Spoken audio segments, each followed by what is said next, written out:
So if you look at overall sectors and businesses who are impacted, I think immediately you could say that some of the tourism segments are impacted because obviously tourist arrivals will obviously slightly come down. Then you have high prone areas that has got impacted, like the hill country where tourism might be difficult to be done over the next 3 to 6 months. Then there is infrastructure damage and so on. Then I think the distribution companies, where distribution affects everyone. Starting off with food distributors, I think that is going to be significantly impacted. So you're going to have higher costs in terms of distribution. So I think the critical part is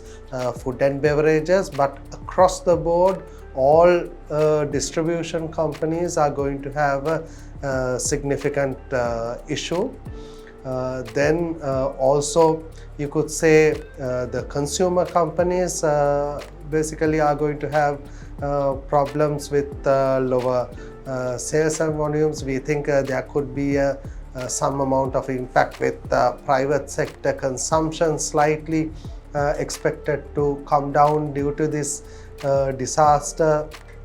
Also, business expansions might get halted and sort of delayed due to this. So the overall GDP itself can get impacted. So the impact is across the board, and I think above all of these, the SME segment, which was just about to recover and was slightly struggling, is going to have a sizable impact, especially in the areas that the floods were severely impacted. I think the comparatively western province and the southern province was slightly less impacted, while the rest of the country comparatively was more impacted. So there's those SME segments will be severely impacted. Agriculture sector, I think, is a major segment. A large labor force is there in that segment. So that is another segment that is widespread and severely impacted by this flood.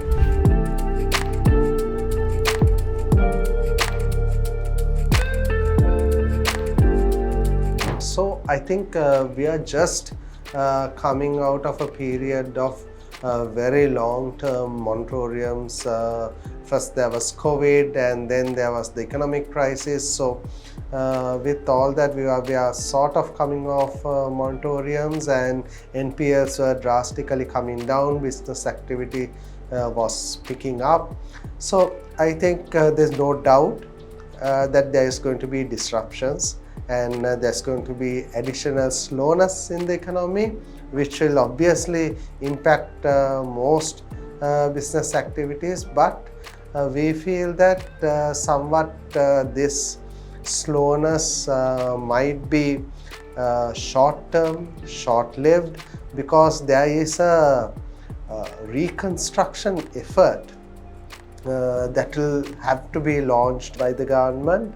And with that, what will happen is there will be again business activity and money circulation indirectly sort of happening here, somewhat helping out the economy itself.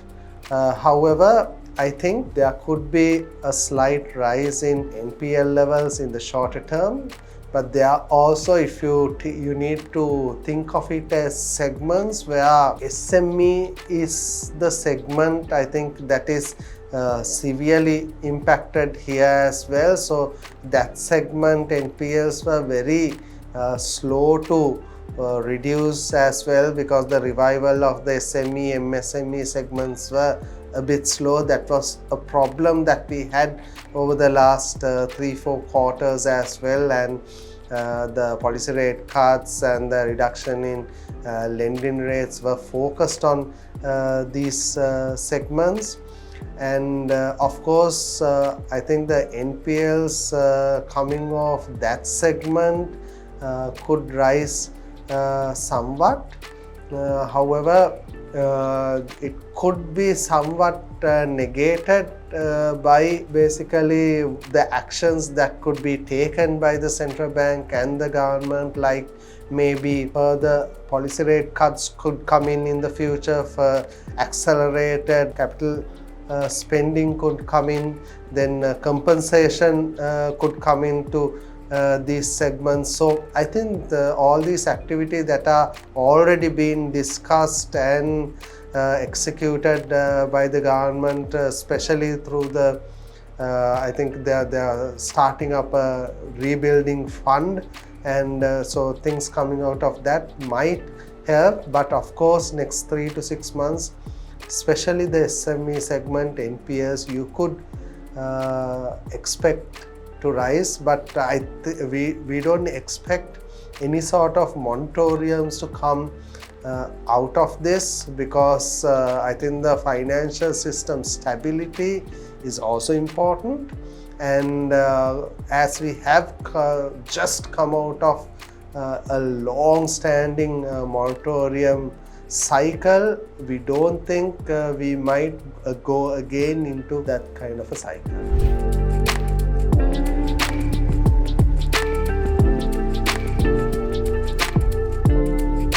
Yeah, so you have to compare this with the investor reaction and what has happened during previous natural disasters, like the 2004 tsunami, the 2016 floods, then you have the COVID that came in.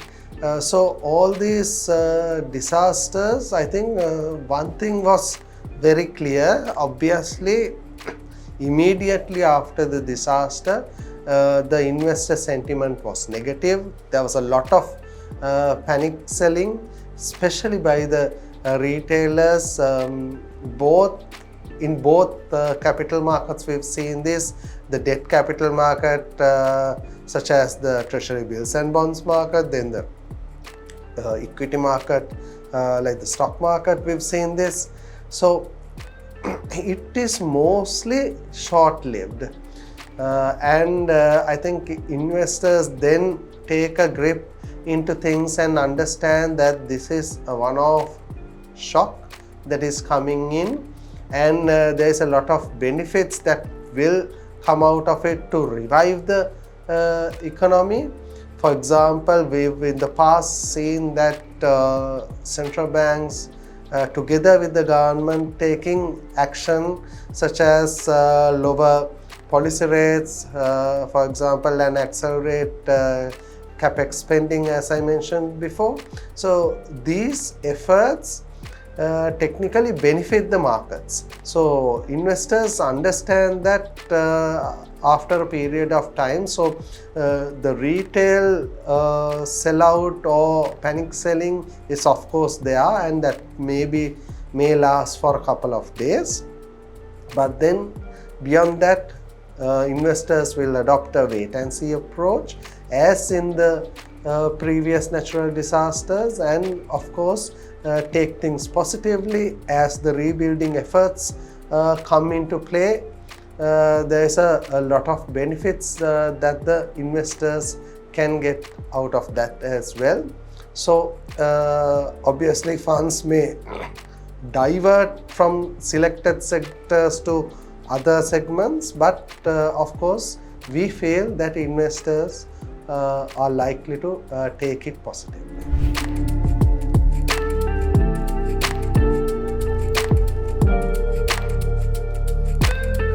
I think if you take Sri Lanka, bulk of the investment and wealth and growth is primarily concentrated around the western province, and then it is sort of city based and infrastructure based. So I think over the last 10 to 15 years, what has happened is most investors look to where the infrastructure is, where the expressways are, the faster ways to access the ports and the airport. That's where the business locations has been centered around. However, certain industries such as tourism moves into the areas of the hill country and certain rural locations. That's because of the nature of the sector itself.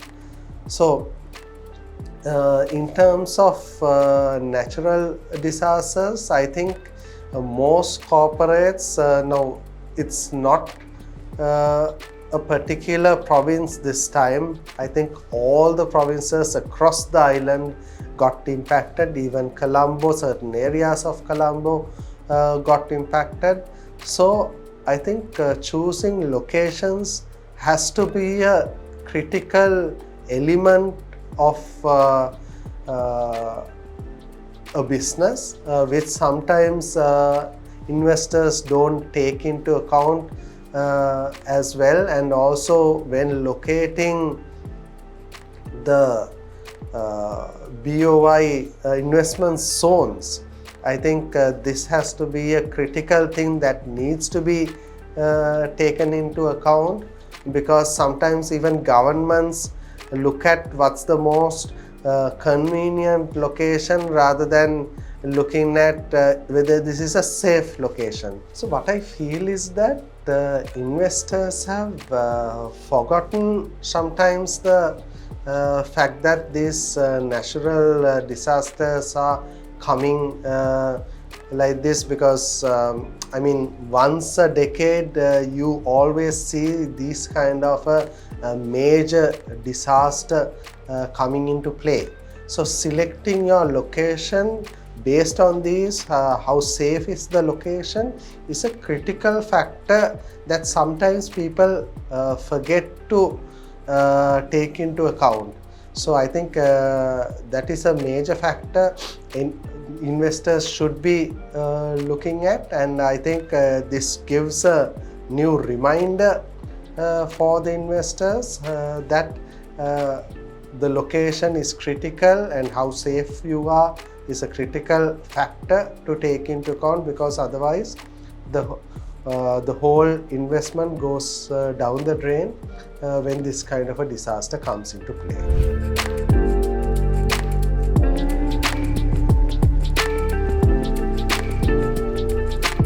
Yeah, I think an important factor in today's world is basically sustainable factors that come into corporates. The sustainable actions, what you do towards ESG has become a critical role. I think the government also should take into account that globally the ESG factors are coming into a critical area where everybody is talking about the environment and the social aspects, how businesses should run. So I think especially on the labor side, over the years we've seen that on the corporate side, especially if you take the apparel sector, we've seen that they themselves have looked at ethical manufacturing. So that's a creative element, and we've clearly gained a lot of mileage out of it compared to regional peers like India and Bangladesh.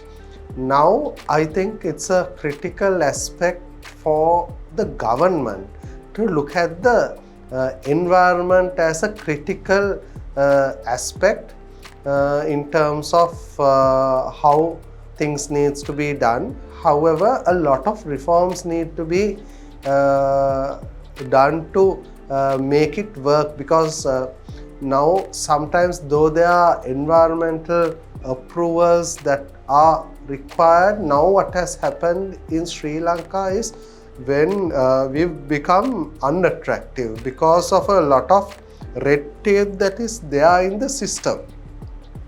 Though environmental controls are there, these controls actually delay the investment process compared to other countries. So I think reforms should be aligned to easily for investors to easily get approvals and to understand what needs to be done.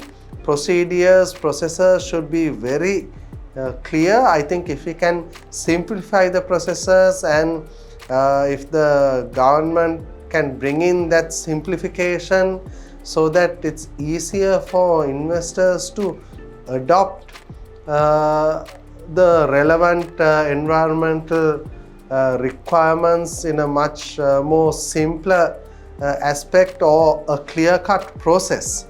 If it's there, then it will help the investors as a whole. In addition to that, I think there's a lot that is required on the social aspect as well, on the education. For example, I think society needs to be educated, reforms need to be brought on the education side to educate the public as to how to do things in a more environmentally friendly manner. So I think some of the for example, look at the economic loss that we are currently having. It's very close to about 1 to 3% of GDP. And if you look at it, some of the places where, for example, where businesses have been built, houses have been located, and where the society has gathered around, those are some of the dangerous areas, and with those, the economic loss for the is quite severe. I think the education levels could be improved so that cities could be located, or society gathering locations could be located in much more safe areas, or the infrastructure could be built in a more planned manner, so that because the people gather where the infrastructure is better. You can see that when you build expressways as well, when you adopt a certain plan in terms of the transportation, people start building cities around those plans.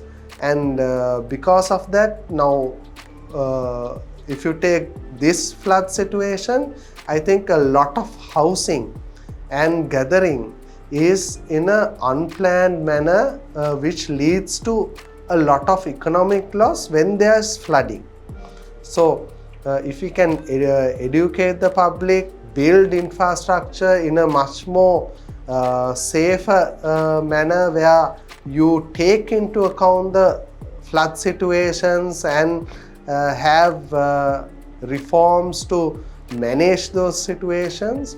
I think a perfect example is Sri Lanka doing some changes in the infrastructure to support Colombo from getting flooded. I think even today the impact to the city of Colombo was slightly low comparatively. So I think the benefit of lower economic loss, we are having it today as an example. So if we can do those reforms into other cities and other areas as well, and also improve the education levels to basically safeguard the environment, I think we should have a lower economic loss going forward.